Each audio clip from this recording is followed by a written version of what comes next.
but your abundance is the truth. It is the truth that sets free. Even if the fact appears imposing, even if the fact appears daring, it doesn't matter what you experience. Hold on to the word of God.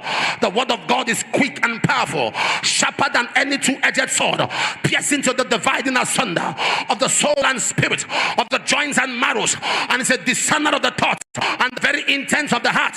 So shall my word be that goeth forth out of my mouth. It shall not come to me void, but it shall prosper in the thing whereunto it is sent. I don't care the medical report. Hold on to the word of God. Hold on. Is there no balm in Gilead? Is there no physician there? Am I talking to somebody here?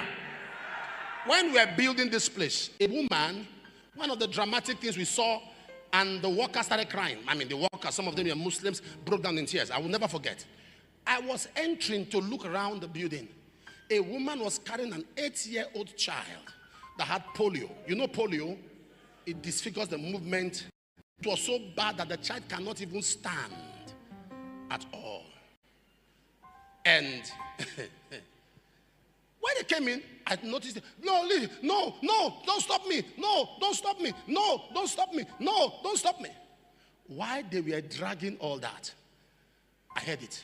And I turned. I said, what's the problem? He said that they have brought your son to you. I saw him. So I said, okay. And I looked at the face. I said, what is the matter? He said, this boy is dying of polio. He has polio. So I said, bring my son to me. And I held the boy.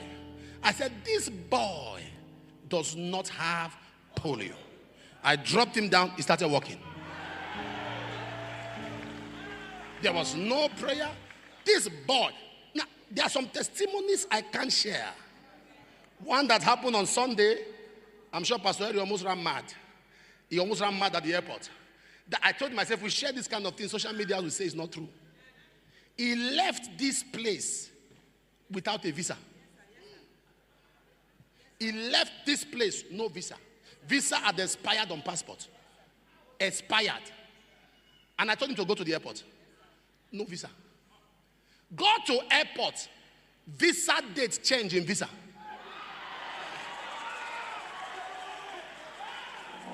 And while he was telling me, sir, it's now July. I said, no problem. He called back. It has changed to August. Oh, it has changed to August. Now, when they hear that on social media, they say, how? But we have evidences at the airport who are shouting. Am I talking to somebody here? And I said to him, when we share this kind of thing to people, they say, this is an angelic backed up ministry. You share this kind of thing on social media. I don't expect you to believe because you are not a believer.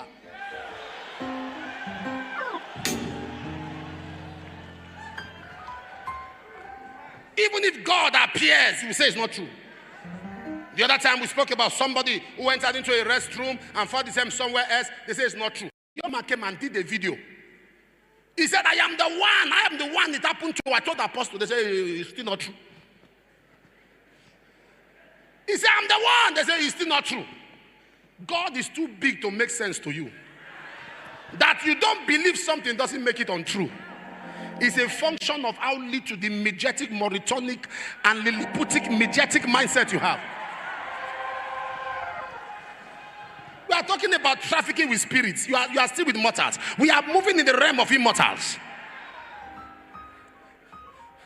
Am I talking to somebody here? A woman was dragged to the meeting by her lover. Dragged. So I don't believe miracles. But one ear was blocked. You won't believe miracles until you need one. I don't believe miracle. And all the while I was preaching, she was listening like this. Power hit her. Ear pop open. We are talking about the acts of God. There is power in this word. There is power.